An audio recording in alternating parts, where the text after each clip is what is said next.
आयोजन है। 3 कारणों से भागवत कराई जाती है। पितरों की तृप्ति के लिए, अपना वर्तमान सुधारने के लिए और अपने बच्चों का भविष्य संवारने के लिए। 3 कारणों से भागवत हो रही है और ये तीनों कारण हम सबके साथ हैं। तो हम अपने सभी पितरों का स्मरण करके इस कथा में प्रवेश कर रहे हैं, जिसका आयोजन आदरणीय सुभाष राठी जी, आदरणीय शिवनारायण मोगरा जी, आदरणीय प्रकाश माहेश्वरी जी और ऐसे सब लोग जिनका मैं नाम नहीं ले पा रहा हूँ। तो चलिए इसी के साथ इस ग्रंथ में प्रवेश करें। आपने पहले भी भागवत सुनी होगी, आगे भी सुनते रहेंगे। और मैं हमेशा एक बात कहता हूँ कि हम क्यों सुनते हैं भागवत? क्या किया हमने भागवत के साथ? क्या सीखेंगे इस भागवत की कथा से? कोई इस ग्रंथ को सिर पे रख लेता है, कोई शोभा यात्रा निकालते हैं। आपके यहाँ पानी गिर गया तो नहीं निकली, आपके यहाँ भी निकलती।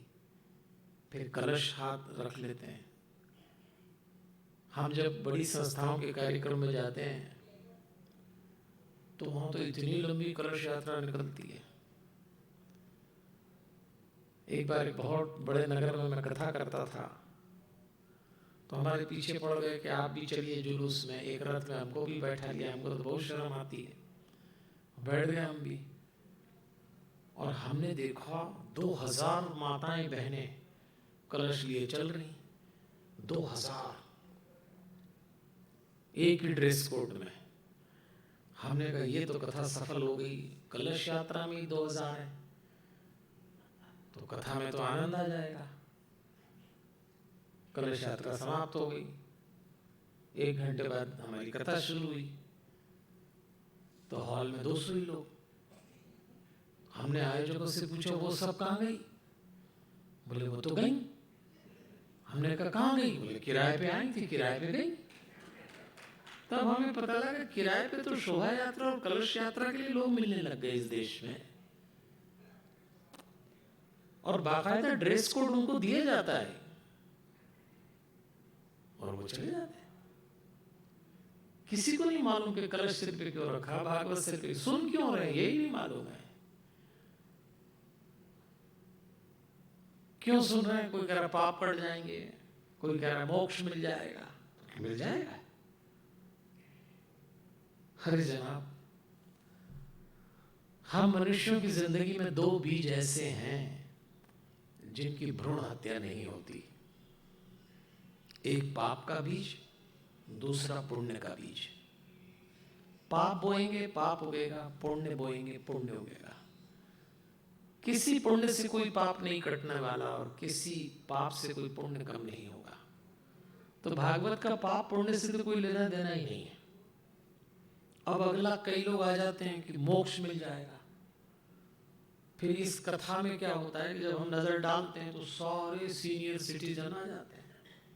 अब 3 बजे तो वही आएंगे, 4 बजे जिनको काम है वो तो नहीं आएंगे। सब सफेद बाल वाले कथा में। अच्छा, सफेद बाल वाले भी 2 तरह के हैं, एक वो जिनके दिख रहे हैं, एक जिनके नहीं दिख रहे। अब उनसे पूछो क्यों आए? बोले फाइनल ईयर की तैयारी करना है। क्यों? बोले बस 10-15 साल में रेल की भाषा में सबकी आरएसी लग गई है, किसकी कंफर्म हो जाए मालूम नहीं। तो क्या इसलिए सुन रहे हैं भागवत कथा? अब आप 7 दिन जब इस कथा से जुड़े हैं तो क्या कह रही है कथा? भागवत के साथ हमने क्या किया? चलिए एक छोटी सी कहानी सुनिए, ध्यान से सुनिएगा। आज भी काम आएगी, आगे आपके जीवन में भी काम आएगी। कहावत है खूंटा पूजा जाना, उसी से जुड़ी कहानी है। एक महात्मा जी अपनी कुटिया में बैठ के ध्यान लगाते थे और एक बिल्ली महात्मा जी को बहुत परेशान करती। महात्मा थे तो हिंसा करके बिल्ली को भगा नहीं सकते, तो उन्होंने क्या किया, एक खूंटा गाड़ा और उस खूंटे से बिल्ली को बांध दिया और महात्मा जी ध्यान लगाने लगे। जो लोग महात्मा जी के पास आते उन्होंने देखा कि महात्मा जी ध्यान लगाते हैं, खूंटे से बिल्ली बंधी है, किसी ने कुछ पूछा नहीं, सिलसिला चलता रहा। एक दो साल बाद महात्मा जी का देहांत हो गया। महात्मा जी इस दुनिया से चले गए तो लोगों ने हिसाब लगाया कि सिद्धि महात्मा जी में नहीं थी, सिद्धि जरूर इस बिल्ली में है। तो लोग महात्मा जी को भूल गए, बिल्ली को पूजने लग गए। अच्छा, बिल्ली भारतीय बिल्ली थी, मुफ्त में पूजा रही, मुफ्त में माला चढ़ रही, मुफ्त में दूध मिल रहा, मुफ्त में प्रसाद मिल रहा, तो पुजाती रही। कुछ समय बाद ऐसा हुआ कि वो बिल्ली भी मर गई। तो लोगों ने हिसाब लगाया कि न सिद्धि महात्मा जी में थी, न सिद्धि बिल्ली में थी, सिद्धि जरूर इस खूंटे में थी। लोग खूंटा पूछने लग गए और आज तक खूंटा पूजा रहा है। आज तक खूंटा पूजे जाने का अर्थ है जीवन को सतह पर देखना, गहराई से नहीं देखना। इसलिए भागवत के साथ लोगों ने सचमुच खूंटा पूजने जैसा काम किया। भागवत हो रही, जाकर बैठ जाओ, भागवत हो रही, ये कर लो, भागवत हो रही, वो कर लो। तो क्या क्या मिलेगा इस भागवत से? क्या लेके जाएंगे? पाप पुण्य तो किसी के नहीं कटते। हाँ, सत्संग से अकल आ सकती है कि अगली बार पाप न करें, पर सत्संग से कई लोगों को ऐसी अकल आती है कि पाप करो पर छुपाने की अकल आ जाती है। तो इससे कथा से कैसे काम चलेगा? इसलिए हम और आप जब 7 दिन चले तो समझ के चले। मूल पाठ तो पंडित जी कर ही रहे हैं, 18,000 श्लोक को पंडित राधेश्याम शास्त्री जी पढ़ रहे हैं, मंत्र हैं वो। लेकिन मैं तो व्यासपीठ से प्रमुख प्रसंगों की आपके लिए व्याख्या कर रहा हूं। 4 शब्द हैं भागवत में, भ से भक्ति, ग से ज्ञान, व से वैराग्य और त से त्याग। ऐसे सारे प्रसंग आपको मिलेंगे। भागवत का एक और अर्थ है भाग मत, ये भी इसका अर्थ है कहां नहीं भागना। आप कह रहे हैं बैठे तो है पंडित जी। भाग मत का अर्थ है कि जितनी देर आप भागवत सुनो, भीतर से मत भाग। बाहर से तो आप बैठे हैं, क्या राजे बेटी की तरह गर्दन हिलाते हैं लोग हमारी कथा में। कहीं तो स्टार्टिंग से हिलाने लगते हैं जैसे आज ही मोक्ष ले लेंगे। लेकिन भीतर से कितने लोग यहाँ हैं, भाग रहे, बार बार मन बाहर जाता है, कभी घर, कभी दुकान, कभी व्यापार, कभी और कोई काम, फिर पकड़ के लाओ, फिर भाग रहा है। भाग मत। एक बात याद रखना देवी और सज्जनों, दुनिया दौड़ने पे मिलती है। अगर आपको इस दुनिया को हासिल करना है तो आपको खूब दौड़ना पड़ेगा। लेकिन दुनिया बनाने वाला बैठने पे मिलता है। भाग दौड़, तो भागो संसार के पीछे, दौड़ो संसार के पीछे, संसार मिलेगा। पर अगर परमात्मा पाना है तो दौड़ भाग करने की जरूरत नहीं है। बैठ जाइए थोड़ी देर, 7 बजे तक। टाइम भी बता दिया मैंने, पक्का 7 बजे बाहर कर दूंगा आपको मैं। अब शांति हो गई, क्योंकि जो श्रोता लोग होते हैं उनके आधे प्राण तो इसी में लगे रहते हैं कि वक्ता छोड़ेगा कब। हम तो 4 बजे आ गए, 10 मिनट तो एक माइक वाले के नाम डाल देना, आप हमारे नाम नहीं डाल, और इसको कल ठीक कर देना आप। हम तो ठीक 4 बजे आ गए थे, और हम जब नीचे आए तो मैं और जो माता जी हमें लाई, हम दोनों ही ऊपर आ गए। किसी को मालूम ही नहीं कि हम आ गए, क्योंकि हम समय के पाबंद हैं। आप भी आइए, आप भी 4 बजे आइए, 7 बजे जाइए, अगर आपको सचमुच ईश्वर लेना है तो। और ये संस्था लव फॉर ह्यूमैनिटीज का मुंह दिखाना है, आपस में जान पहचान निभाना है, तो आप जानो। फिर कई लोग तो जब संस्थाओं के कार्यक्रम होते हैं तो भाई संस्था के कार्यक्रम में तो सबका सहयोग लगता है। किसी ने 5,000, किसी ने 10,000, किसी ने 1 लाख, किसी ने 50,000 दिए। तो कुछ तो इसीलिए आ जाते हैं, और पैसे दिए तो नहीं जाएंगे। हाँ तो फिर आओ, टाइम पे तो आओ कम से कम। लोगों को ये भी नहीं मालूम है कि भागवत का करना क्या है। इसलिए मैं आपसे कह रहा हूं, इस कथा को ऐसे सुनिएगा कि जीवन का रूपांतरण हो सके। मैं आपको 4 आधार पे इस कथा को सुनाऊंगा 7 दिन तक।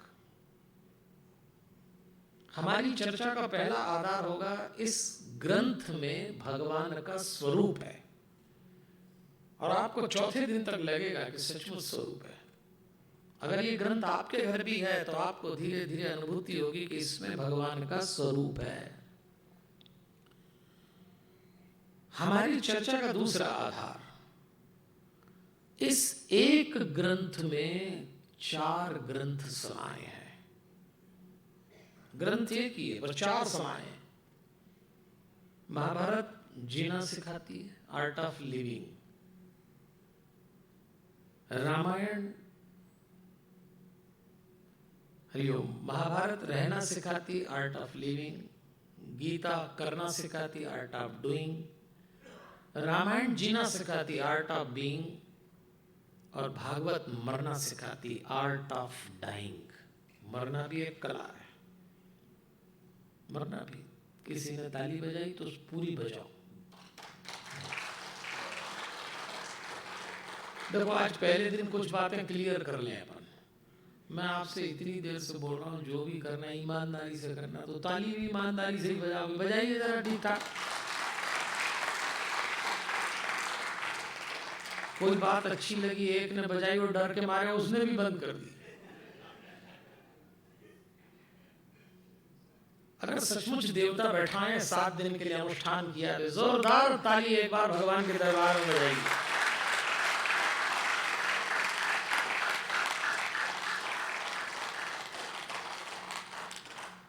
अब ये बताइए कि जब इस बार ताली इतनी अच्छी बजी तो पहले क्यों नहीं बजी? इसीलिए बैठे आराम से, हमारा तो उसका काम। और ये जो ताली मैंने आपसे बजवाई, अगर आपको ये लगे कि मैंने अपने लिए बजवाई, तो हमारा काम तो बिना ताली के चलता है। और नहीं, हमने भगवान के लिए बजवाई, इनको भी जरूरत नहीं है। फिर क्यों बजवाई? आप ही के लिए। क्योंकि कथा सत्संग में आने के बाद थोड़ी देर बाद लोग भूल ही जाते हैं क्यों आए, काहे के लिए आए। बैठे आराम से। और ये कम वक्त नींद और कभी नहीं आती। कथा में ऐसी मीठी आती है और कभी नहीं आएगी। फिर ये जो कथाएं होती हैं, ये वाली कौन सी, 3 से 6, 4 से 7, तो मौत का सामान। सब खा खा के आते हैं और यहीं सोते हैं, और डरते भी नहीं है, डरते भी नहीं है। ऐसी प्यारी नींद आती है। फिर बुढ़ापे में तो दोपहर को नींद ना आए तो बुढ़ापा ही काहे का आया।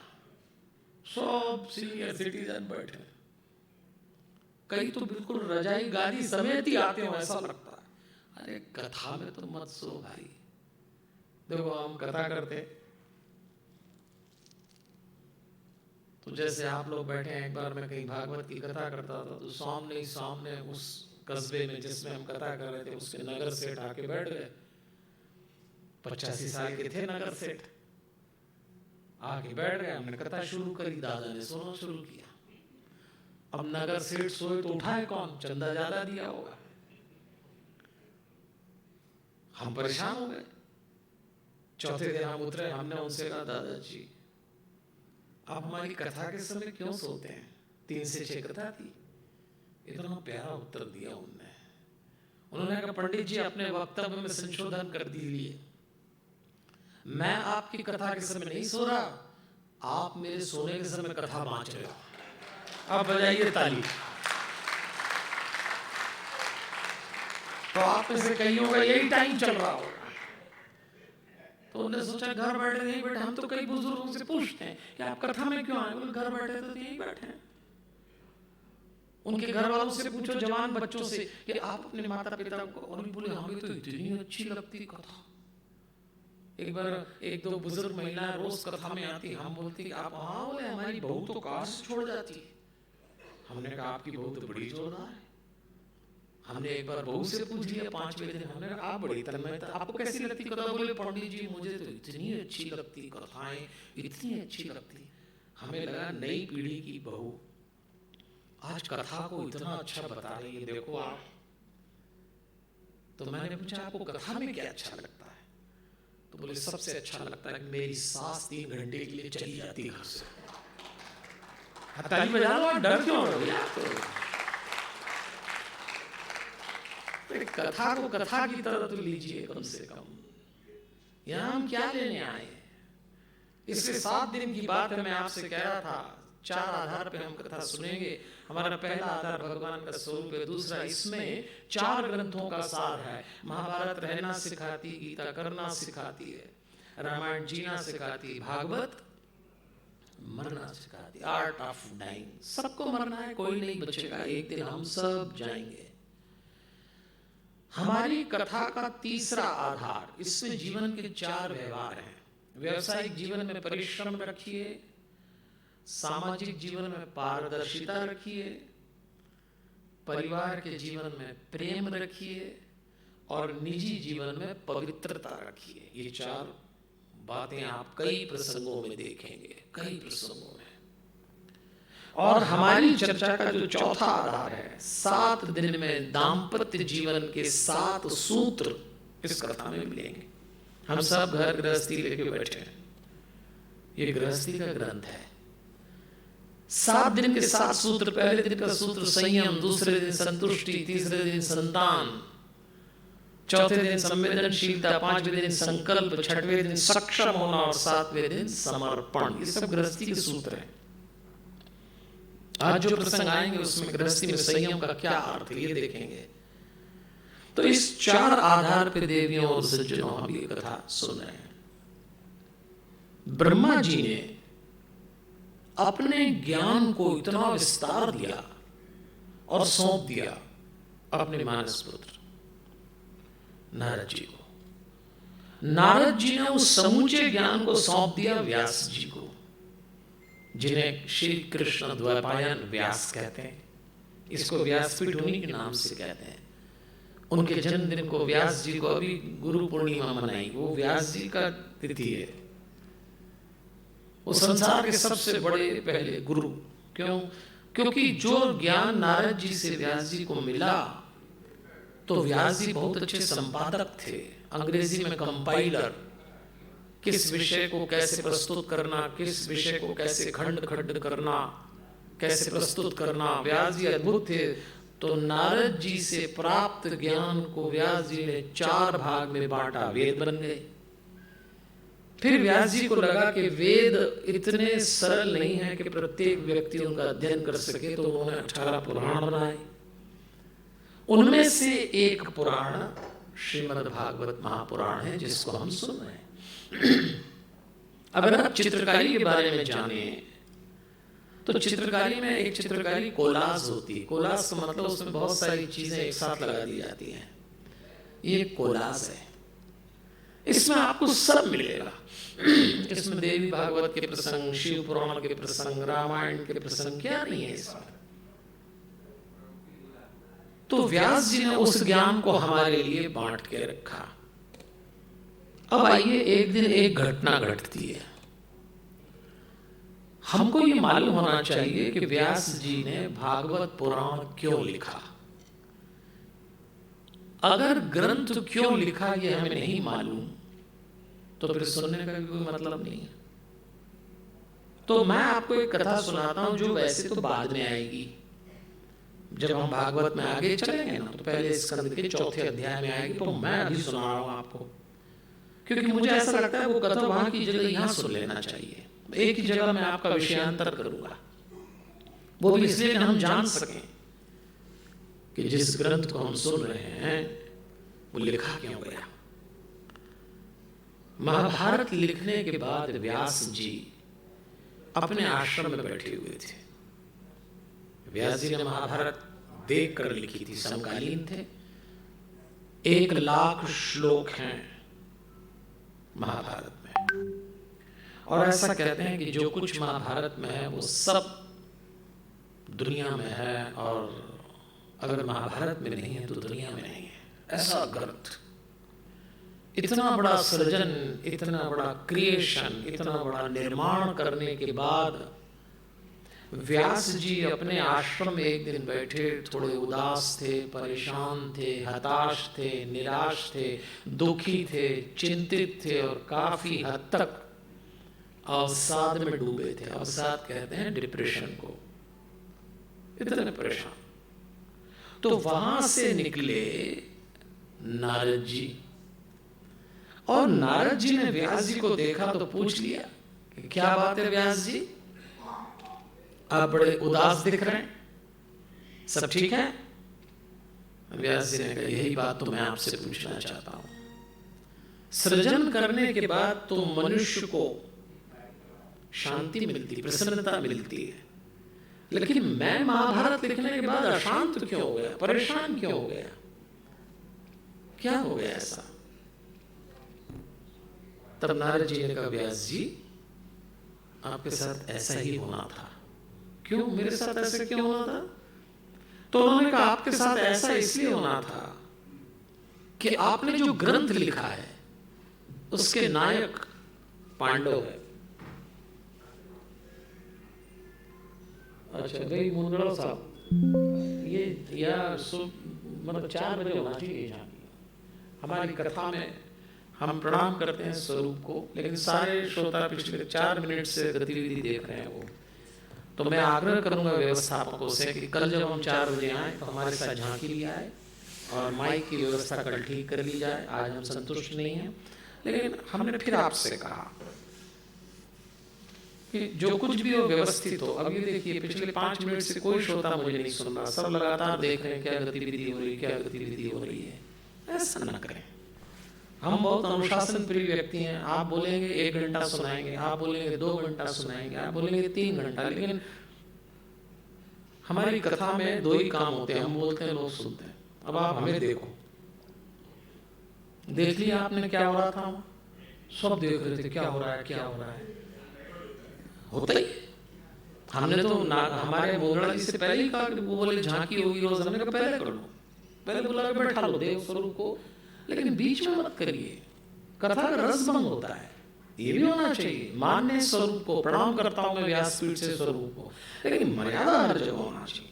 इसलिए मैं आयोजकों से बहुत स्पष्ट कह रहा हूं कि हम कल भी 4 बजे आएंगे, हम कथा शुरू करेंगे। माइक वाले भैया आपको नहीं आता तो आप अपने वरिष्ठ को बुला के ठीक कराइए। संगीतकार लोग कल यहाँ 3:30 बजे आएंगे या आधा घंटा भजन गाएंगे, हम 4 बजे से बोलेंगे, हमारे साथ स्वरूप आएंगे। जब आप हमारी पूजा करें उसी से स्वरूप की पूजा करें और उसके बाद हम कथा में चलें, ठीक है?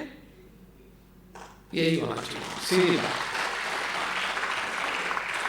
मुझे आपकी व्यवस्था से कोई विरोध नहीं है, लेकिन मैं बस कथा में यही सहमत नहीं हो पाता हूँ। कथा सुनिए ना, यहाँ जीवन लेने आए हैं।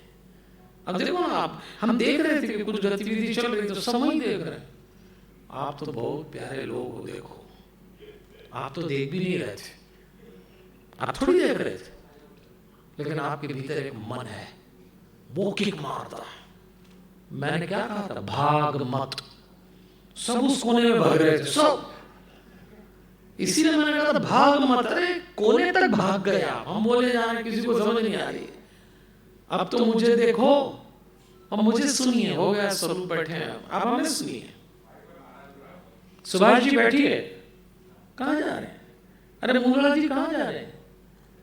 और स्वरूप को भी बैठाइए। हमारा देखो किसी व्यवस्था से विरोध नहीं, हम शुद्ध कथा करने वाले व्यक्ति हैं। हम स्वरूप का अपमान नहीं करना चाहते, लेकिन हम कथा की व्यवस्था की गरिमा भी बनाना चाहते हैं। अगर मैंने कुछ ऐसा बोला है और जो स्वरूप लेकर आए हैं उनको लगे तो ऐसा न करिए, हमें क्षमा करिए, लेकिन हम रुक जाते हैं आधा घंटा। भैया भजन करो, एक संकीर्तन करो, इनकी उनकी व्यवस्था जुड़ा।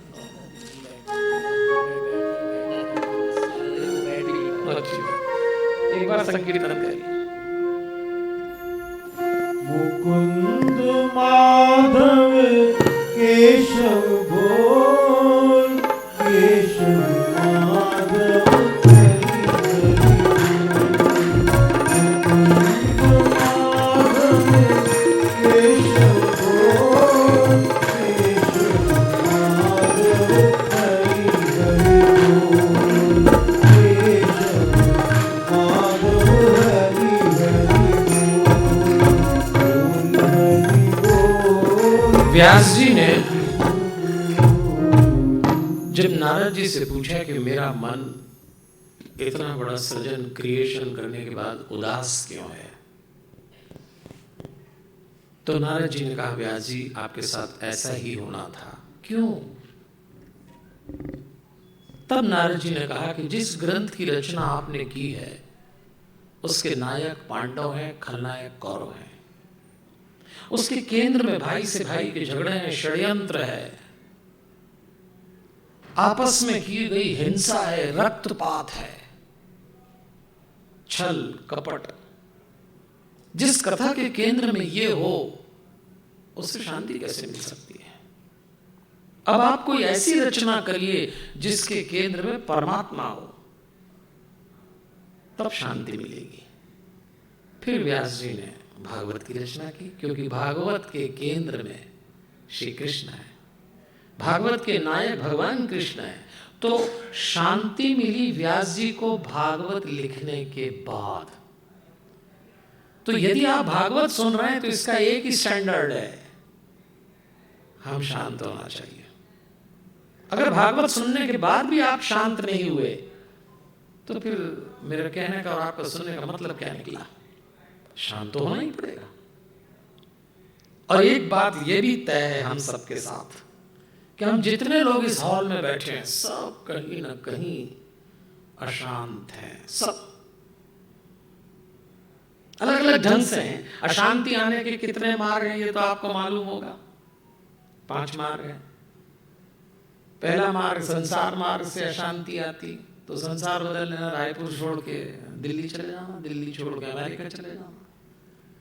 अशांति आने का दूसरा मार्ग संपत्ति से आती, कम हो तो दिक्कत, ज्यादा हो तो दिक्कत। अशांति आने का तीसरा मार्ग संबंधों से आती है। हमारे जीवन में कुछ ऐसे संबंध हैं, पति पत्नी के, बाप बेटे के, सास बहू के, माँ बाप बच्चों के, वो निभाते निभाते लोग टूट जाते हैं, वो भी बोझ बन जाते हैं संबंध। अशांति आने का चौथा मार्ग स्वास्थ्य। 4 साल में आप देख चुके होंगे, एक बीमारी ने कहाँ ले जाके पटका। ये 4 मार्ग की अशांति तो फिर भी निपटा लोगे, संसार की, संपत्ति की, संबंधों की, स्वास्थ्य की, पर 5वें मार्ग से सब अशांति आती है। हमने बड़े बड़ों को टूटते देखा, और वो है संतान मार्ग। औलाद की मार से हमने फौलाद को टूटते देखा है। जिन्होंने दुनिया मुट्ठी में कर ली, वो बच्चों के आगे हार गए। इसलिए 5 मार्ग से आने वाली अशांति का निदान इस कथा में मिलेगा। किसी के जीवन में किसी एक मार्ग से चल रही, किसी के दूसरे मार्ग से, और भगवान अतिरिक्त कृपा कर दे तो किसी किसी को 5 रास्ते से अशांति दे देता। फिर देखो कूदते हुए आदमी को। तो इस कथा का प्रसाद है शांति, क्योंकि शांति मिली व्यास जी को। ये जो आप यहां से जाएंगे और जो भी प्रसाद आपको मिलेगा वो तो वाजिब है, उसका तो मलमूत्र बन जाएगा 7-8 घंटे में। लेकिन भागवत का प्रसाद शांति है।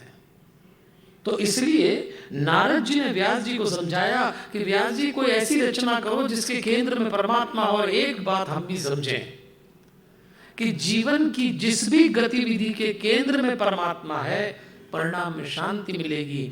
और जीवन की जिस भी गतिविधि के केंद्र में संसार है, परिणाम में शांति मिलेगी। हम लोग क्या करते हैं, जीवन के केंद्र में परमात्मा को नहीं रखते, संसार को रखते हैं, और ऑर्बिट पे परमात्मा को पटक देते हैं। केंद्र में परमात्मा हो और परिधि पे संसार हो तो शांति मिलेगी। ये एक बहुत बड़ा संदेश भागवत के आरंभ में ही हमको मिल गया। तो व्यास जी ने कहा ठीक है, और व्यास जी ने भागवत की रचना की, जो हम सुनेंगे। इससे पहले कि कथा में चले, एक कार्यक्रम और निपटा लें। 7 दिन का मामला है। मैं रायपुर में मुझे लगता है 4-5 साल बाद कथा कर रहा हूं। तो मैं आपको याद दिला दूं कि 7 दिन में 5 काम जरूर करिएगा। पहला, भरोसे से कथा सुनिए। भगवान भरोसे का दूसरा नाम है। इस संसार में कुछ लोग हैं जिनको परमात्मा मिला है, और अगर किसी एक को भी भगवान मिला है तो वो आप क्यों नहीं हो सकते, आपको भी मिलेगा। भरोसा रखना, भरोसे से कथा सुनिए। दूसरी बात, एक ललक बनाए रखिए कथा सुनने में, कि ऐसा नहीं सुनने के लिए सुन ली, एक तड़प होना चाहिए, कुछ लेके उठेंगे। तीसरी बात, शिकायत चित्त को विराम दे दीजिए। इस 7 दिनों में किसी से कोई शिकायत मत करिए। ध्यान देना, जिसका चित्त सहमत चित्त है वो शांत, और जिसका चित्त शिकायती वो कभी शांत नहीं हो सकता। अभी तो संस्था का कार्यक्रम है, संस्था तो बड़ी प्यारी, पर संस्था के कार्यक्रम में कई तरह की शिकायतें हो जाती है एक दूसरे से। शिकायत चित्त को क्या दिक्कत लगती? हमको नहीं बुलाया पंडित जी का सम्मान करने, इसी में कार्यक्रम चालू हो गया। ये तो आप बड़े समझदार हो कि आपने ज्यादा माल्यार्पण का कार्यक्रम ही नहीं रखा, दुपट्टे पहना है वो भी हमने लौटा दिए, बस आपको मिल गए। अब तो कोई शिकायत भी नहीं होना चाहिए कि पंडित जी दुपट्टे लेके ही चले गए, सब हमने कर दिया। ये इतनी अच्छी संस्था का कार्यक्रम है, इसमें किसी की कोई शिकायत किसी से ना करे। 7 दिन तो करो ही मत, न घर में न बाहर, सहमत हो जाओ। 7 दिन तक अपने घर में शिकायत चित्त को विराम दे देना, 7 दिन तक सहमत होना। 7 दिन तक पत्नी कुछ कह दे तो कहना कि शिकायत चित्त को विराम दे दिया, वो ढूंढती फिरेगी कहाँ गया, कभी उखड़ के ना आ जाए, पूरा ही गाड़ दो। 7 दिन क्या, अगले 7 साल तक शिकायत मत करो एक दूसरे से, तब तो कथा सुनने का मतलब। लेकिन हमारे श्रोता बड़े प्यारे, इतनी प्यारे ढंग से गर्दन हिलाते हैं, और जब कथा समाप्त होती तो सारी कथा यहीं हमारे सामने झाड़ जाते हैं। रखो प्रभु जी, सब यहीं झाड़ते हैं। ये जो बाद में हमको प्रणाम करते हैं हम समझ जाते हैं, जैसे ही प्रणाम किया रघु पंडित जी गए। पहली बात, भरोसे से कथा सुनिए। दूसरा, शिकायत ललक बनाए रखिए। तीसरा, शिकायत चित्त को विराम दीजिए। चौथी बात, थोड़ा मौन साधिए। बहुत बोलते हैं हम लोग, बोलना हमारी जरूरत होना चाहिए, बोलना हमारी आदत हो गया है। कितना बोलते। अब आप कहेंगे पंडित जी चुप तो बैठे, आप ही बोले जा रहे हो। चुप्पी और मौन का फर्क समझिए। जब आप बाहर से किसी से बोलना बंद करते हैं तो उसको चुप्पी कहते हैं, और जब आप भीतर से खुद से भी बात करना बंद करते हैं उसको मौन कहते हैं। उसको मौन, आपको ये मौन साधना ही पड़ेगा। हम लोग क्या करते हैं, बाहर से बोलना बंद कर देते हैं। कई घरों में आपने देखा होगा, पति पत्नी में मतभेद हो जाए तो बातचीत बंद हो जाती। बातचीत बंद हो जाती तो फिर बच्चों के थ्रू करना पड़ती। इनको बोल दो शाम को मेहमान आ रहे, सामान ले आना, तो पति बोलता है इनको बोल दो अभी टाइम नहीं है। उन दोनों से पूछो तुम्हारा क्या चल रहा, बोला हमारा मौन चल रहा। मौन नहीं चल रहा, चुप्पी चल रही है। इसलिए भीतर से भी बात करना बंद करें, रोज थोड़ा थोड़ा। और 5वीं बात, कोई ना कोई संकल्प जरूर लीजिएगा। क्या संकल्प लेंगे आप तय करना, लेकिन ये कथा ऐसे बह न जाए। हर मनुष्य में कोई ना कोई दोष है, अनुचित आचरण है। हम जितने लोग यहाँ बैठे हैं, हम सबके जीवन में कुछ ऐसा चल रहा होगा जो नहीं चलना चाहिए। आप जानते हैं हमें क्या बुराई है। संकल्प लीजिए 7 दिनों में कि हमारे जीवन में जो अनुचित है उसको छोड़ देंगे, जो शुभ रुका हुआ है उसको बुला लेंगे, अशुभ को त्याग देंगे। ये तो करना ही पड़ेगा। संकल्प लीजिए। बिना संकल्पित हुए सुनने के लिए कथा मत सुनिए, जीवन के रूपांतरण के लिए भागवत सुनिए। इन 7 दिनों में ट्रांसफॉर्मेशन होना चाहिए, कुछ बदलाव आना चाहिए। ऐसा नहीं सुना और चले गए और बहुत सुन ली, इनकी भी सुन ली, ये ना करें। आप बुरा मत मानिए। हम जब अपने श्रोताओं को देखते हैं तो हमको लगता है कि सब बड़े बूढ़े आ जाते हैं, तो जवान कथा में क्यों नहीं आते? और हमारा तो संबंध बच्चों से भी है। और जब हम बच्चों से पूछते हैं कि तुम कथा में क्यों नहीं आते, तो वो जो जवाब देते हैं वो आप सुन लें। वो कहते हैं पंडित जी क्या करेंगे आपकी कथा में आके, हमने वर्षों से अपने घर के बड़े बूढ़े, माता पिता, दादा दादी, नाना नानी को कथाओं में जाते देखा, और कथा सुनने के बाद जब घर लौटते हैं तो वही सास बहू के झगड़े, वही पति पत्नी के लफड़े, वही बाप बेटे के पंगे, इनको वही घर में लड़ते देखा। तो इनका कथा सुन के यदि कुछ नहीं बदलता तो हम तो बिना सुने अच्छे बदलते आप नहीं है, बदनाम कथा हो जाती है। रूपांतरण आपका नहीं होता, लोग व्यासपीठ को कोसते हैं। मजाक बन गई व्यासपीठ, कथा मात्र आयोजन बन गई, धार्मिक आयोजन तमाशे बन गए। नई पीढ़ी मुंह मोड़ लेती है। किसके लिए कर रहे हैं आप ये सब? अगर मैं इस हॉल की एवरेज उम्र निकालूं और आप मैं अगर जुड़ जाएं तो 20 साल से अधिक नहीं है हमारी लाइफ, एक्टिव लाइफ।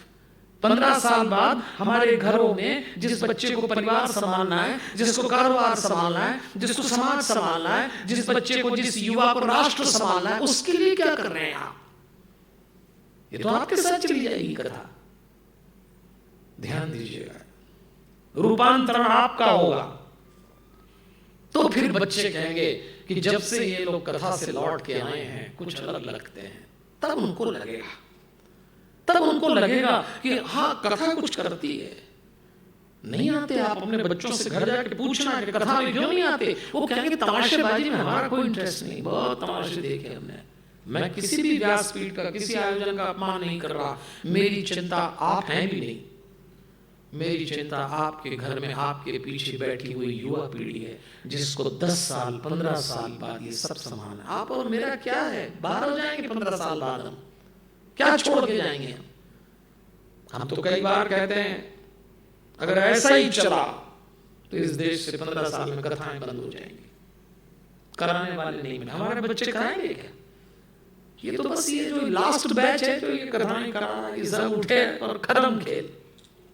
फिर या तो कुछ ऐसा दे दो, उस पीढ़ी को सबसे ज्यादा जरूरत किसी बात की है। किस बात की है?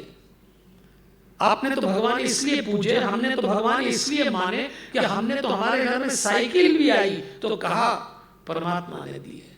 हमने तो दुकान भी खोली तो कहा उसकी कृपा हुई है। हमने तो 4 पैसे कमाए तो हमने कहा उसकी दया के बिना नहीं कमाए।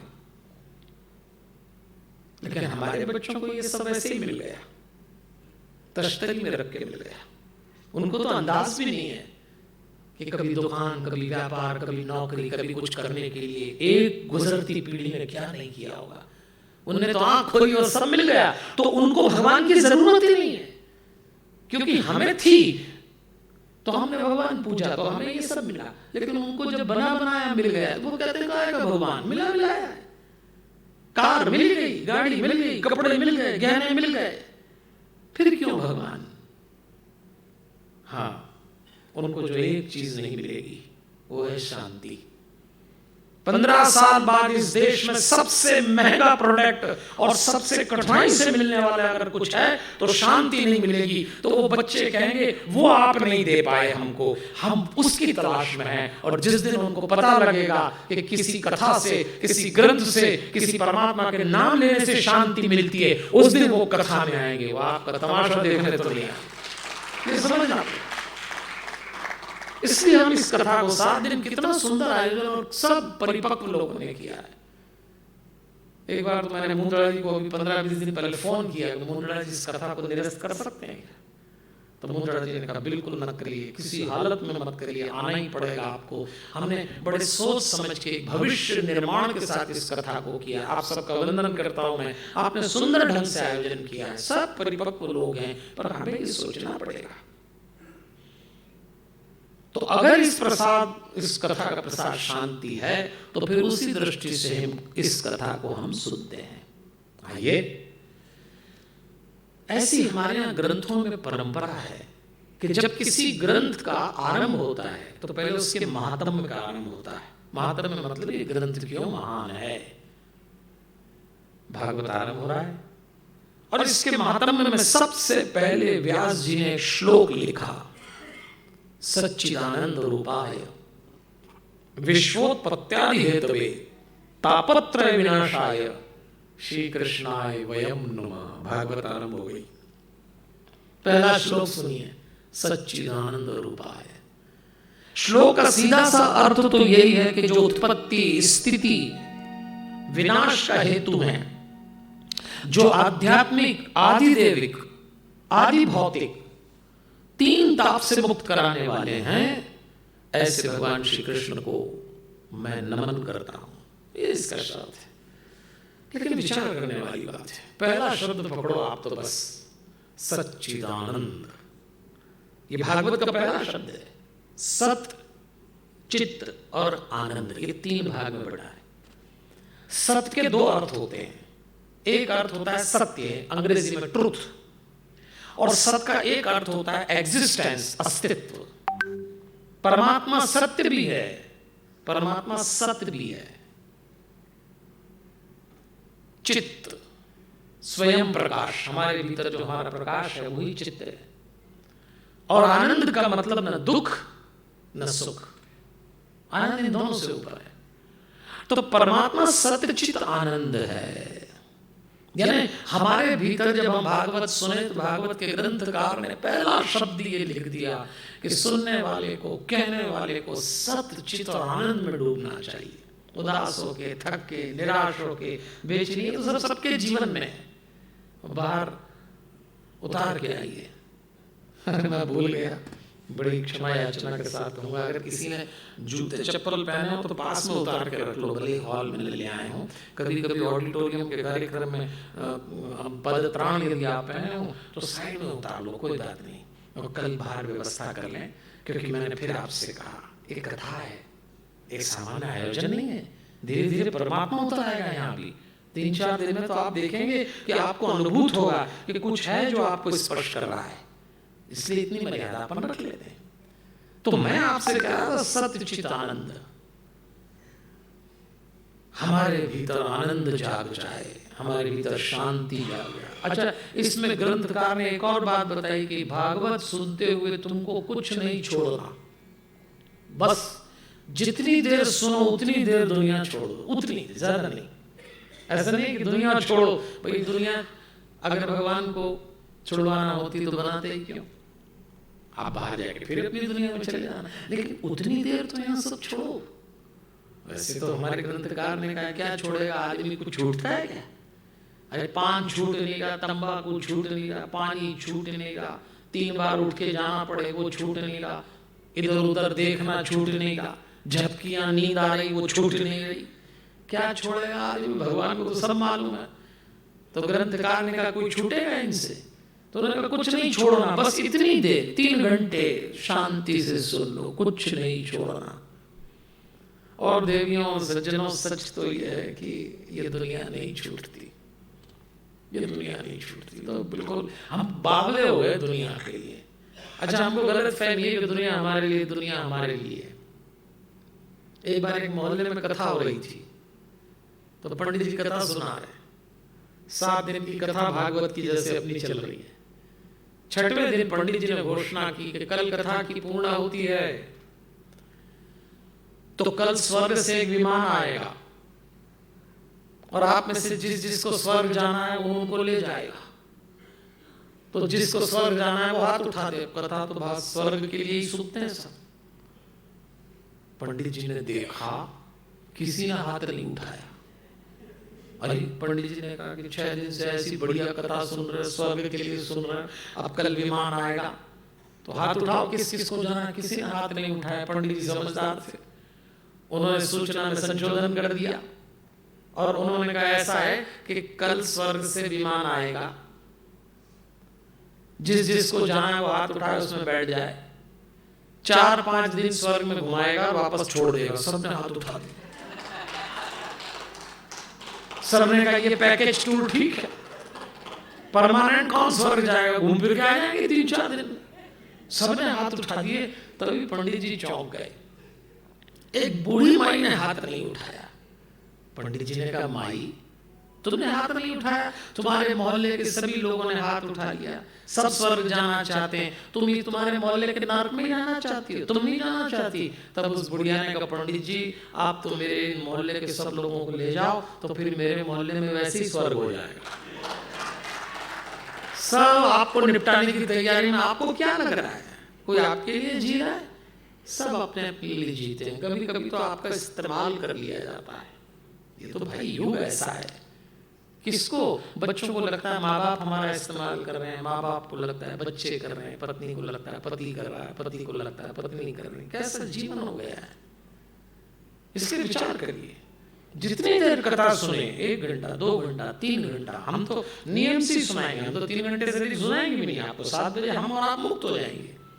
लेकिन जितनी देर सुने कुछ लेके जाने की तैयारी करिए, कुछ लेके जाने की। अब इसी महात्मा में एक घटना आती है कि व्यास जी जब तैयारी करने लगे और अपने मस्तक में कथा को रखने लगे तो व्यास जी को फिक्र हुई कि मेरे जाने के बाद इस कथा को मेरे शिष्य, मेरे बच्चे कैसे सुन पाएंगे। तो इसका डॉक्यूमेंटेशन कर दें, दस्तावेज बनाओ। अब सवाल ये उठा के लिखेगा कौन इसको। तो नारद जी से सलाह ली तो नारद जी ने कहा एक काम करो, गणेश जी को बुलाओ। आपने जो सोचा और तैयार किया उसका लेखन सिर्फ और सिर्फ गणेश जी कर सकते हैं। तो व्यास जी ने गणेश जी को बुलाया और गणेश जी से व्यास जी ने कहा महाराज मैंने कथा तैयार की है भागवत की, आप उसको लिख दीजिए। गणेश जी भी गणेश जी ने कहा व्यास जी आप कह रहे हैं तो मैं लिख दूंगा, लेकिन मेरी एक शर्त है, आप लिखाते लिखाते रुक मत जाना, निरंतर लिखवाना। अगर आप बोलते बोलते रुक गए तो फिर मैं चला जाऊंगा। व्यास जी भी व्यास जी थे, उन्होंने कहा हमें शर्त मंजूर है पर फिर हमारी भी एक शर्त है, और शर्त यह है कि बिना समझे हुए एक भी श्लोक मत लिखना। और ऐसा कहते हैं हर 100 श्लोक के बाद व्यास जी एक ऐसा कूट श्लोक रचते, ऐसा रहस्यमयी कि गणेश जी उसका अर्थ सोचते तब तक तो आगे की रचना कर देते व्यास जी। सोचिए क्या तो लिखाने वाला और क्या लिखने वाला। जिस ग्रंथ को आप और हम सुन रहे हैं इसके लेखक कौन है? गणेश जी। और गणेश जी बुद्धि के देवता नहीं है, गणेश जी विवेक के देवता है। बुद्धि और विवेक में बड़ा फर्क है जनाब। बुद्धि तो फिर भी गलत काम कर जाती है, विवेक न हो तो। आज बड़े बड़े अपराध बुद्धिमान लोग ही करते हैं, क्यों? विवेक नहीं है। विवेक बुद्धि को ये तय कराता है कि क्या सही है क्या गलत है। अब कथा में गणेश जी आ रहे हैं मतलब हमारा विवेक जाग रहा है। इस कथा को विवेक से सुनिए। बुद्धिमान तो हम सब हैं ही, इतने पढ़ लिख गए। और गणेश जी तो शुभ और मंगल के देवता हैं। आइए हम सब गणेश जी को बुलाएं। अपने घर में कोई भी शुभ कार्य होता है, मंगल कार्य होता है, हम सबसे पहले गणेश जी को बुलाते हैं, महाराज निर्विघ्न संपन्न हो जाए।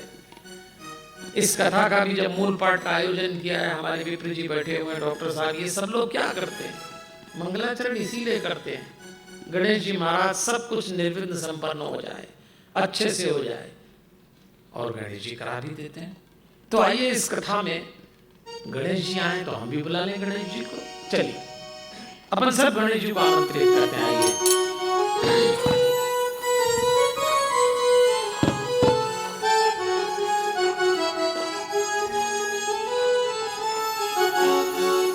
गौरी के पुत्र गजानन हम सब पर दया तू करना, हम तुमको प्रथम मनाते हैं, सब काज सफल तुम करना। सब गाइए।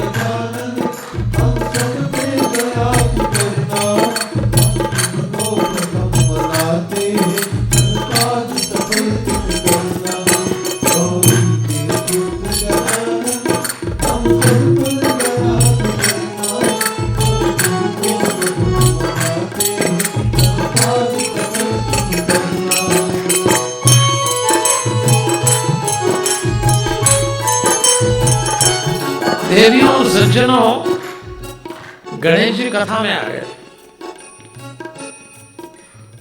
अब देखिए घटना घटती चली जा रही है। क्या हुआ? इसी महात्मा में घटना आती है। महात्मा मतलब कथा का महत्व। कथा तो आगे आएगी पर महत्व बताने के लिए राजा परीक्षित से अपराध हो गया तो शमीक ऋषि के बेटे ने राजा परीक्षित को शाप दे दिया। 7 दिन बाद तक्षक नाग आके आपको डस लेगा, आपकी मृत्यु हो जाएगी। परीक्षित ने कहा कि मैं ऐसे नहीं मरना चाहता। तो सुखदेव जी को गुरु बना के सामने बैठाया और कहा आप मुझे कथा सुनाइए, मृत्यु आती कैसे? और जैसे ही सुखदेव जी ने भागवत की कथा आरंभ की और पहला श्लोक बोला तो स्वर्ग से देवता नीचे उतरा है, स्वर्ग से। और देवताओं ने आके कहा इतनी अच्छी कथा पृथ्वी की संपत्ति नहीं हो सकती, आप हमें दे दें। परीक्षित ने कहा आप कथा मांग रहे हैं? हाँ। सुखदेव जी ने तो साफ ही मना कर दी कि कि भैया देखो मैं तो कथावाचक हूं, यजमान ये है, इनसे मांग लो। परीक्षित ने कहा कि आप मुझसे कथा मांग रहे हैं? देवताओं में आपको जानता हूं। देवताओं ने लालच दिया कि तुम कथा क्या सुन रहे हो, 7 दिन बाद तुम्हारी मृत्यु होने वाली, तक्षक नाग तुमको डसेगा, तुम शापित हो चुके, तो हमारे पास अमृत है, हम आपको अमृत दे देते हैं, अमृत पी लो, मरोगे नहीं। तो परीक्षित ने कहा कि देवताओं आपके पास अमृत है, लेकिन आप निर्भय बिल्कुल नहीं। रावण आता है भागते फिरते हो, कंस आ जाए गुफा में छुप जाते हो, हिरण्यकशिपु का नाम लेकर रूह कांपती तुम्हारी, अमृत होने के बाद भी डरे हुए हो। मुझे अमृत नहीं चाहिए, मुझे ये कथा निर्भय करेगी।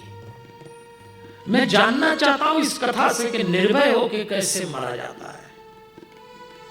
मुझे अमृत नहीं चाहिए। जैसे ही परीक्षित ने ये उत्तर दिया तो कथा सुना रहे थे सुखदेव जी एकदम हंस दिए। सुखदेव जी ने अट्टहास किया और अट्टहास करते हुए उन्होंने कहा, ब्रह्म रातो ये विचार ये वयम तदा देवान जनहास। देवान जनहास शब्द आया है, देवताओं के ऊपर हंसे।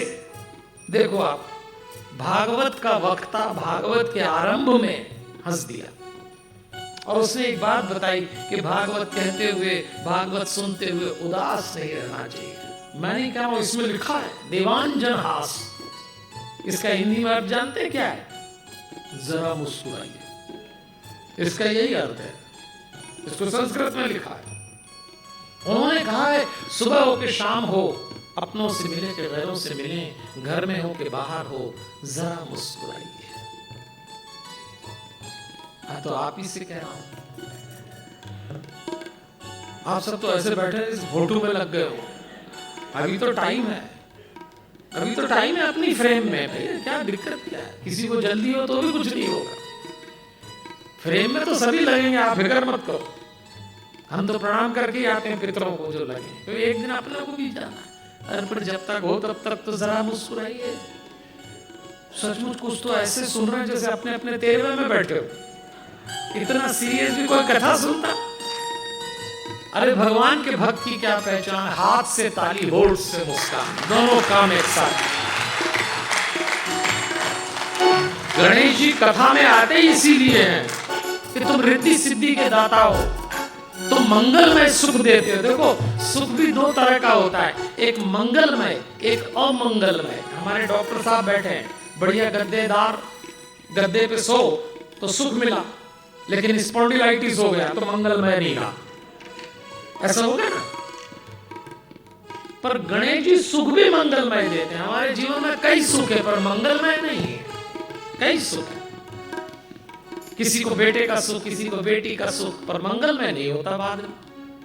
किसी को तन का सुख, मंगलमय नहीं। इसलिए गणेश जी को याद करते। देखो कितनी बढ़िया बात है।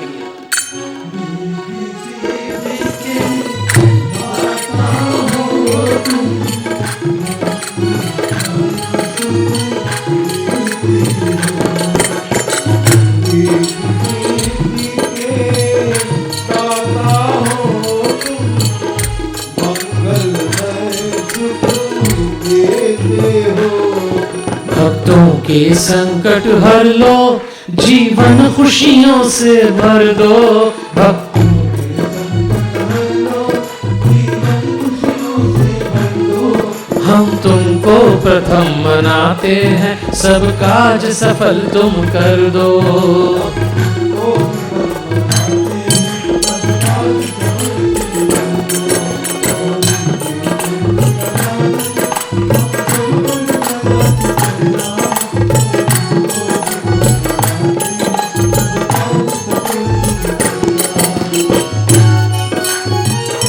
चलिए गणेश जी को बुला ले। महाराज पधारिए, 7 दिन की कथा आनंद से निपटे। आइए गणेश जी को बुला ले। जय गणेश जय गणेश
ये कथा धीरे धीरे आगे चल रही है।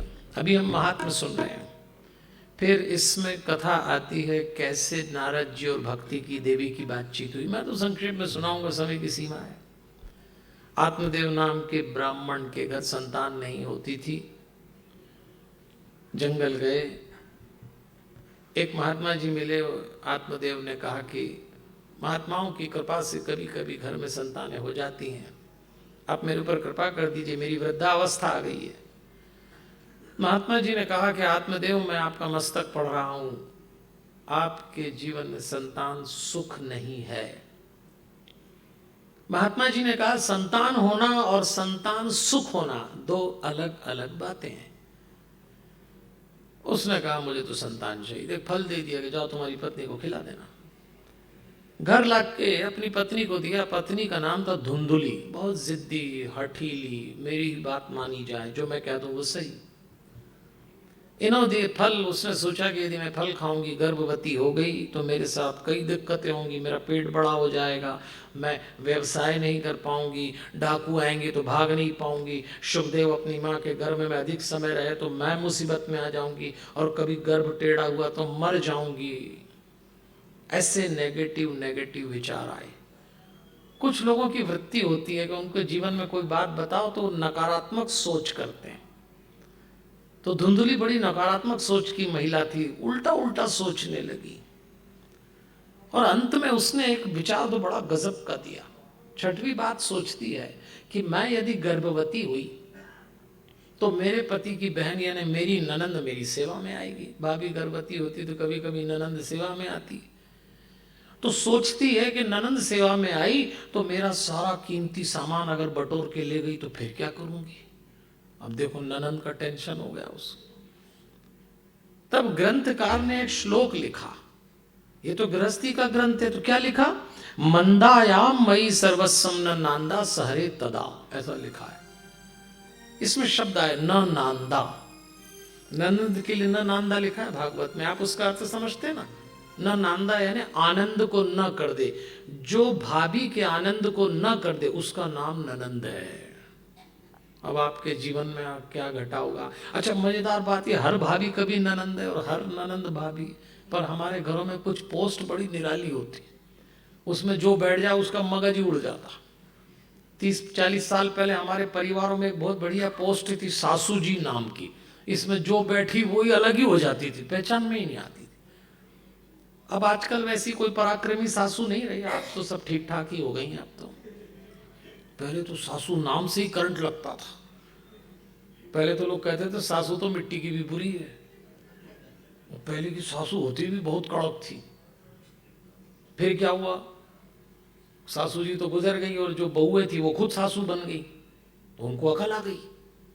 अच्छा, पहले सासू रंगदारी भी इसलिए करती थी कि औलादें भी 5-7 से कम नहीं होती थी। तो बड़े के यहाँ चले जाओ, वहां झगड़ा हुआ तो फिर मंझले के यहाँ घुस जाओ, इससे लड़ो तो तीसरे के यहाँ। अब ले दे के 1 या 2 औलाद, अब मरो यहीं, कहाँ जाओगे। कोई एक्स्ट्रा पराक्रमी हो तो लड़े। तो इसमें लिखा है, इसमें लिखा है कि कैसे हमारे परिवारों में रिश्ते चले। अब इसमें तो बहुत प्रसंग आएंगे। आपके जीवन में यदि कोई भी समस्या चल रही हो तो भागवत से समाधान उठाने की कोशिश करना।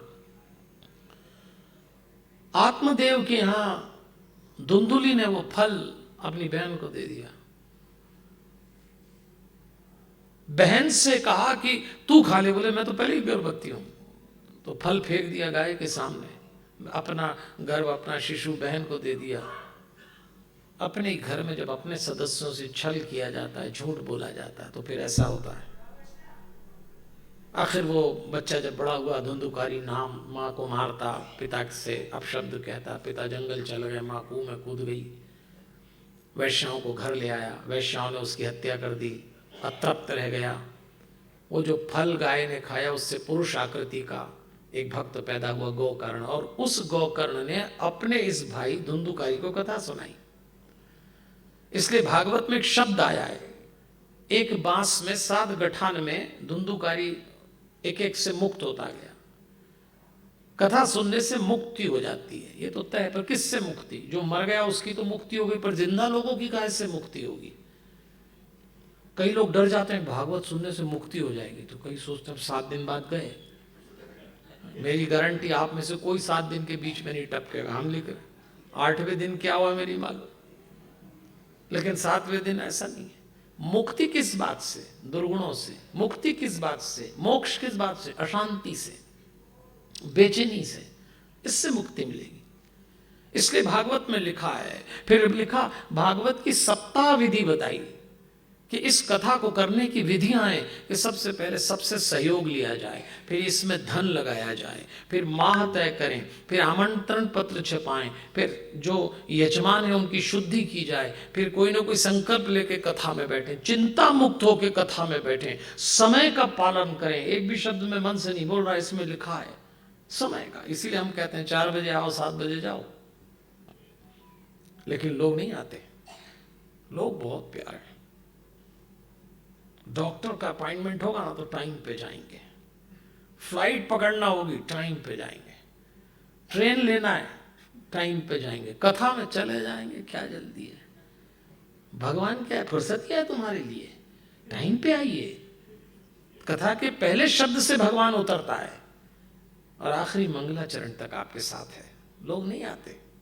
बताइए आप, 3 घंटे भगवान मिल रहा हो तो भी लोग पूरे 3 घंटे नहीं बैठते। किसी को अतिरिक्त व्यस्तता हो तो समझ में आता है, पर एक फैशन हो गया, चले जाएंगे। अच्छा, कई लोग तो बड़ा कैलकुलेशन करके चलते हैं। एक तो बोले वक्ता ही टाइम पे नहीं आएगा, फिर वो आएगा तो पता नहीं क्या क्या संस्कृत में बोलेगा जिसको मंगलाचरण कहते हैं, उसके बाद भजन गाएगा। हाँ तो 3:20, हाँ तो फिर 3:25 पे चलेंगे। अरे हम थोड़ी है यहाँ तो आपकी पहले कदम के आगमन से ईश्वर आ गया। आप उसको कैसे लेते हो आपके ऊपर है। ना मेरे मंगलाचरण से ईश्वर मिलना है, ना मेरे बोलने से मिलना है, आपके लेने से मिलना है। आपका ढंग क्या है लेने का? समय पे आइए। आहार शुद्धि रखिए, ये भी लिखा है। कई लोग 7 दिन की कथा में आहार शुद्धि रखते हैं। आप में से भी बहुत लोग होंगे जो यजमान बने होंगे, उन्होंने तय किया कि नहीं एक समय फलाहार करेंगे, एक समय अन्न लेंगे। ऐसा क्यों किया होगा? क्यों ऋषि मुनियों ने कहा होगा भाई आहार शुद्धि रखो? ऐसा तो कुछ नहीं था कि आहार उपलब्ध अन्न उपलब्ध नहीं था, पर आहार शुद्धि इसलिए कि अन्न खाने से प्रमाद पैदा होता है। प्रमाद मतलब आलस्य जैसा।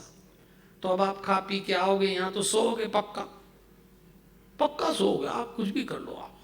और ये कम वक्त नींद इतनी मीठी आती कथा में, ऐसी आती कई लोग। अच्छा, अब ये बड़ा भी नहीं, हॉल छोटा है तो हमसे निगाह भी है, अब सो भी नहीं सकते, फंस गए। पंडित जी सीधे दिख रहे। अच्छा, मेरा सौभाग्य शुरू से कई कथाओं में मैंने देखा है कि हमारे यजमान ने मुंह खोला और हमारी नजर पड़ी और वो बेचारा ऐसा हो जाता। ये हमारे साथ हमेशा होता है। 3-4 बार तो उबासी आई जाती है। उसने मुंह खोला और हमने देखा, उसका खुला ही रह जाता है, वो ऐसे ऐसे करने लगता है। कितना छिपा। हाँ, ताली बजाना तो बजा लो। आप तो बीच में बजाते रहा करो तो थोड़ा सा पता लग जाए काहे के लिए बैठे हैं, तो नींद तो आएगी। इसलिए आहार शुद्धि बताएगी। भाई आप एक समय फलाहार कर लो। शब्द भी बड़ा प्यारा दिया। अपन भारतीयों ने ऋषि मुनियों के शब्दों के जो अर्थ निकाले, अगर आज कोई ऋषि मुनि सुने तो परेशान हो जाए। फलाहार, फल का आहार। फल का आहार करिए। क्यों? क्योंकि उपवास कर रहे हैं। कई लोग बोलते हैं भागवत में उपवास कर रहे हैं। उपवास का क्या अर्थ? उपवास, उप मतलब होता है पास में, और वास का मतलब होता है बैठना। इसका मतलब उपवास। तो जिस दिन आप उपवास करते हैं, कई लोग सावन सोमवार में उपवास कर रहे हैं, अभी अलग अलग तिथियों में उपवास कर रहे हैं। उपवास का अर्थ है कि आपने आज ये संकल्प लिया कि मेरा आज उपवास है। उपवास मतलब मैं आज भगवान के पास बैठूंगा, सीधी सी बात। अब ऋषि मुनियों को फिक्र हुई कि अगर ये भगत भगवान के पास बैठेगा और ऊट पटांग खा के बैठेगा तो डकारे मारेगा, वायु प्रदूषण करेगा, तो फिर भगवान परेशान हो जाएंगे। तो उन्होंने कहा भैया हल्का खा के बैठना। सही बात है, अगर आपके पास कोई खा पी के बैठ जाए और डकारे मारे तो आप भी उठोगे या उसको रवाना करोगे, भैया जरा शुद्धि रख। तो ऋषि मुनियों ने कहा भगवान के पास बैठना है तो फलाहार करके बैठो, फल का आहार। अब ये साबूदाने की खिचड़ी कब फंसी आज तक नहीं मालूम किसी ऋषि को। किसी ऋषि ने साबूदाने की खिचड़ी अपन नहीं निकाली। आप पूछ लो किसी ग्रंथ किसी ऋषि मुनि को पापन ने लगाई, अच्छा पहले तो खिचड़ी थी, अब तो साबूदाने का न मालूम क्या क्या कर दिया, साबूदाने के बड़े चले आ रहे हैं। हमने तो आजकल नया ही काम देखा, फलाहारी डोसा, फलाहारी समोसा। एक बार मैं किसी बड़े नगर में किसी यजमान के यहाँ गया, उन्होंने कहा हमारी बेटे की शादी हुई है, बहू बहुत बढ़िया फलाहारी बनाती है एकादशी का दिन। बोला पंडित जी आपको एकादशी फलाहार कराए बहू के हाथ का? हमने कहा हम तो एकादशी नहीं करते। बोले नहीं बहुत अच्छा बनाती है। हमने कहा खा लेंगे।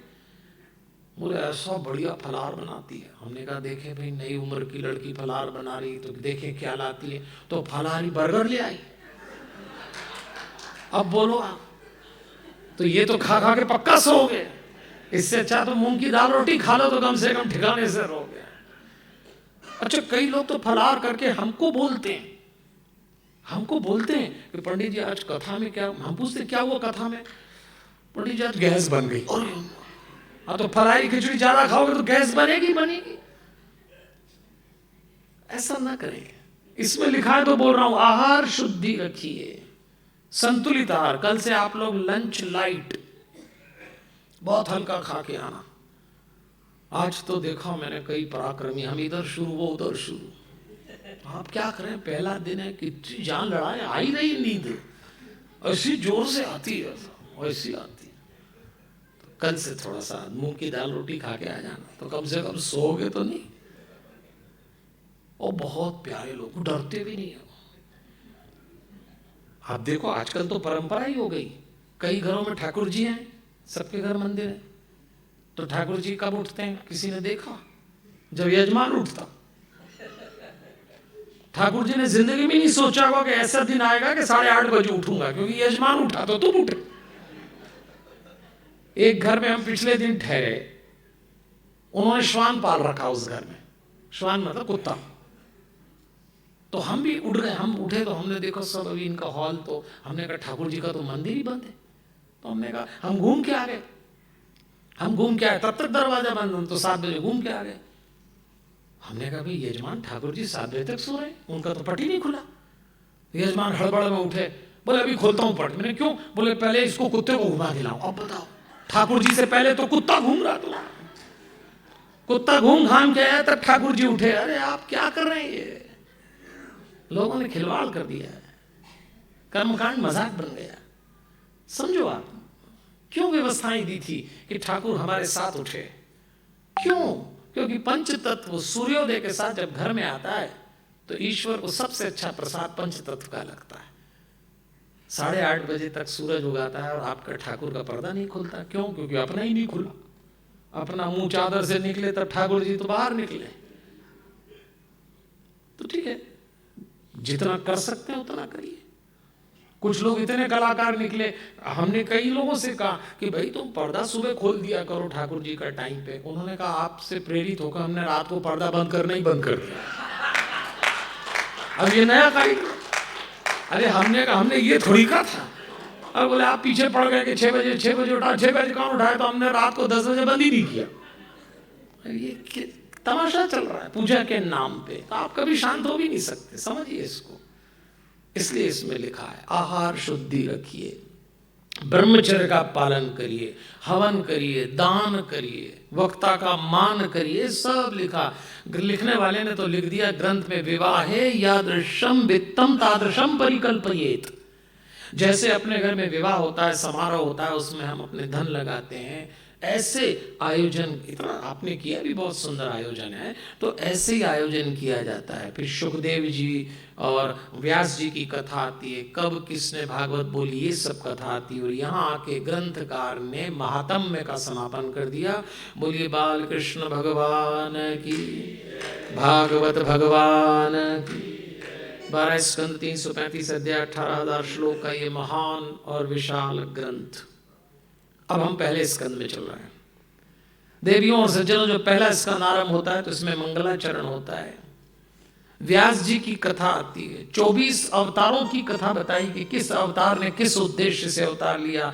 नारद जी का पूर्व चरित्र बताया। और अब भागवत में थोड़ी देर के लिए महाभारत आ रही है, थोड़ी देर की। हमने आपसे कहा था महाभारत को लिखने के बाद व्यास जी ने शांति के लिए भागवत लिखी। तो महाभारत के ट्रांस में थे व्यास जी। तो जब भागवत आरंभ हो रही तो उनको महाभारत की याद आ गई, और अब भागवत में महाभारत आ रही। 18 दिन का युद्ध हुआ था। 18 अक्षौहिणी सेना थी। 11 अक्षौहिणी सेना कौरवों के पास, 7 अक्षौहिणी सेना पांडवों के पास थी। ऐसा भीषण युद्ध हुआ। 18 दिन बाद कोई नहीं बचा। 5 पांडव बचे और सामने 3 लोग बचे थे कौरवों की तरफ से, अश्वत्थामा, कृतवर्मा, कृपाचार्य। सारी घटना आप जानते हैं, मैं विस्तार से नहीं बताऊंगा, पर जो हमारे काम की है उस घटना को हम समझते हैं। जो दुर्योधन कभी संसार पे राज करता था, 18वें दिन जब भागा, पांडवों ने ढूंढा उसको, कीचड़ के गड्ढे में पड़ा है। भीम ने प्रहार किया उसकी जंघाओं पे और अधमरा छोड़ के पांडव चले गए। ये वही दुर्योधन है, जब चला करता था तो उसके पैर के नीचे हीरे मोती जड़े कालीन बिछते थे हस्तिनापुर के राजमहल में। जीवन के अंतिम समय में कीचड़ में पड़ा था। ये वही दुर्योधन है, जहां देख लेता था उतनी सत्ताएं उसकी हो जाती थी। आज उसी कीचड़ में घायल पड़ा है। रक्त मांस नोचने के लिए चील कौवे आ गए और दुर्योधन के पास इतनी शक्ति नहीं थी कि उनको हटा सके। जीवन का अंतिम समय है ये, बड़े बड़ों को ऐसा देखना पड़ता है। उसी समय दुर्योधन का मित्र, कौरव और पांडव के गुरु द्रोणाचार्य का बेटा अश्वत्थामा आया। उसने दुर्योधन से कहा, मित्र तुम इस तरह से संसार से जा रहे हो, मुझे बड़ी पीड़ा हो रही है। तब दुर्योधन ने कहा, अश्वत्थामा, एक पांडव भी मारा जाता तो मुझे चैन मिलता। मेरे भाई मर गए, मेरा मित्र चले गए, मैं भी जा रहा हूं। तब अश्वत्थामा ने कहा, मित्र तुम संसार से ऐसे नहीं जाओगे, मैं तुम्हें सूचना दूंगा एक पांडव के मरने की। अपने रक्त से अभिषेक किया दुर्योधन ने और कहा, तू कौरवों का अंतिम सेनापति अश्वत्थामा, मुझे सूचना दे। अश्वत्थामा रात के अंधेरे में पांडवों के शिविर में जाता है। भगवान कृष्ण को ज्ञात था कोई न कोई अनिष्ट होगा, तो कौरवों को, हरिओम पांडवों को भगवान कृष्ण ने हटा दिया। 5 पांडव से, द्रौपदी से 5 पुत्र थे। अंधेरे में उन 5 पुत्रों को मार दिया। हाहाकार मच गया। सुबह द्रौपदी रोती कहती है, मेरे इन पुत्रों का जिसने वध किया है, मैं उसको मृत्यु दंड देना चाहती हूं, उसको लेकर आओ। अश्वत्थामा को पकड़ के लाया गया। ये कुकृत्य उसने किया था। द्रौपदी ने अश्वत्थामा को देखा तो चौंक गई और कहने लगी, ये तो हमारी गुरु माता का बेटा है। अद्भुत स्त्री थी द्रौपदी। वो बोलती है कि यदि हम इसको मार डालेंगे तो जो तकलीफ हमारी गुरु माता को हुई वो तो मैं भी भुगत रही हूँ। मैं जानती हूँ एक माँ पे क्या बीतती है जब वो अपनी संतान खोती है। छोड़ दो इसको। उसकी मणि निकालनी गई, उसको छोड़ दिया, पर उस दुष्ट अश्वत्थामा ने जाते जाते ब्रह्मास्त्र का प्रहार किया, और वो प्रहार किया उत्तरा के गर्भ में। उत्तरा कौन थी?